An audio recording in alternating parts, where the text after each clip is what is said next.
Hey there, this is Dr. Justin, and today's talk is going to be on intermittent fasting. Intermittent fasting is a pretty common phenomenon. It's got really good health benefits to it. We're going to kind of go over the pros, the cons, is it right for you, and if you're going to do it, how should you do it? So first off, what is intermittent fasting? Typically, intermittent fasting is going about an 18 to 22 hour period without food. We're not fasting the whole day, but we're fasting a good period of the day, and we're trying to keep all of the calories consumed within a 6 to 8 hour window.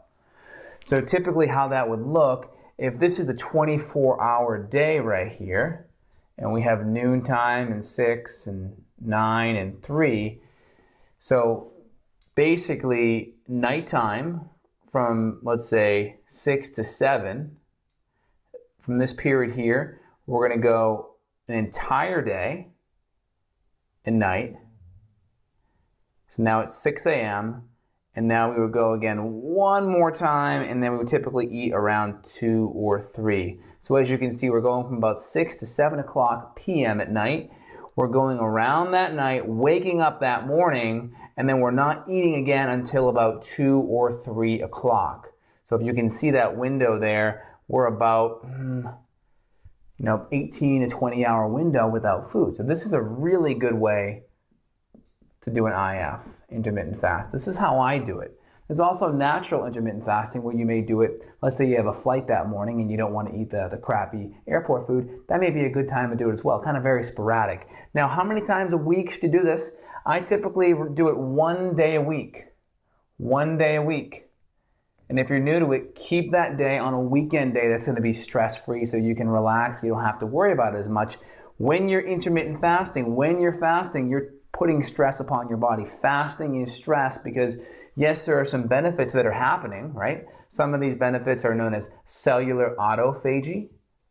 Cellular autophagy. All that means is your body is recycling proteins. You're recycling proteins and you're having an anti-aging benefit. So your body is recycling proteins better. There's steps of enhancing blood sugar because your body's going without a long period of time of sugar. It's relying more on ketones for fuel. So it can actually help with insulin sensitivity.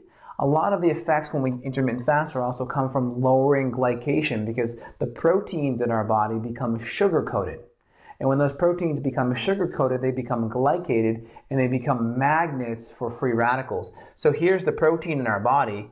We'll just write a protein here, and we have these various glucose molecules on the outside of it. This is when they become glycated. And those glucose molecules, that glycation there, becomes a magnet for reactive oxygen species, otherwise known as free radicals. And they'll come in there and they will attack and they will create damage to the cell, right? This causes oxidative stress.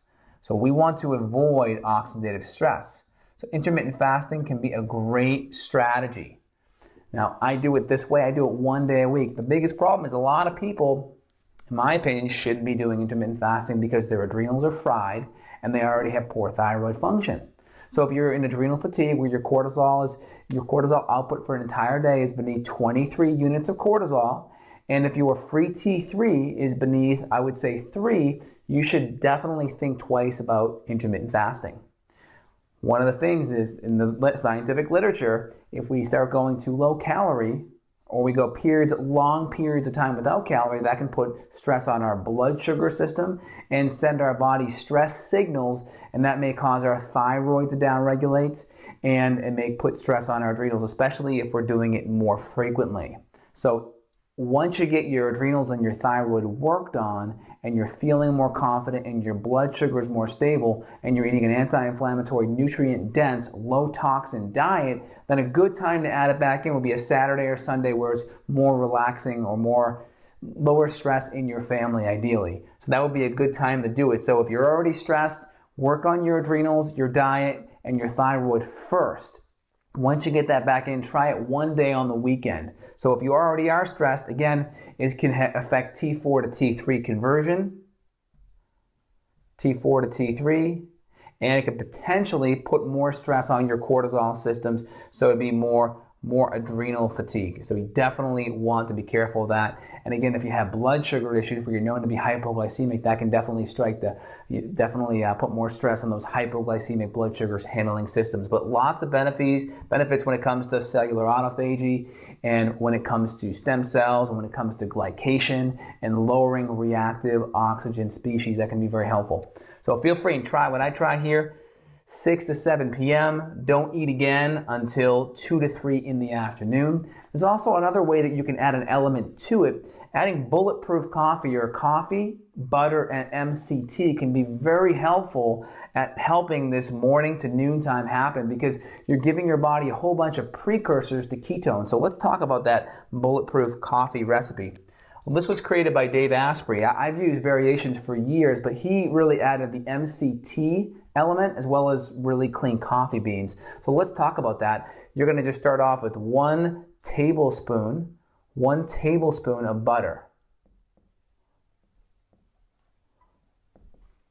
1 tablespoon of butter, but it's got to be Kerrygold or ideally grass-fed butter. And then I recommend starting out here again with 1 teaspoon.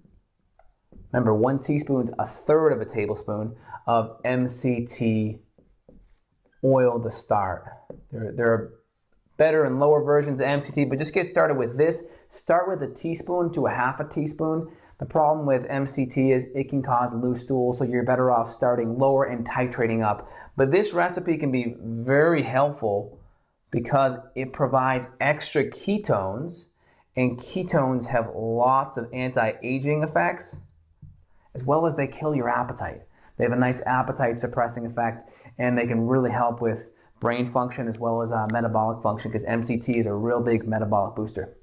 So again, if you have thyroid or adrenal issues, you may want to lay off. If you have thyroid adrenal issues, reach out below. There are a lot of free information that I put out on those topics.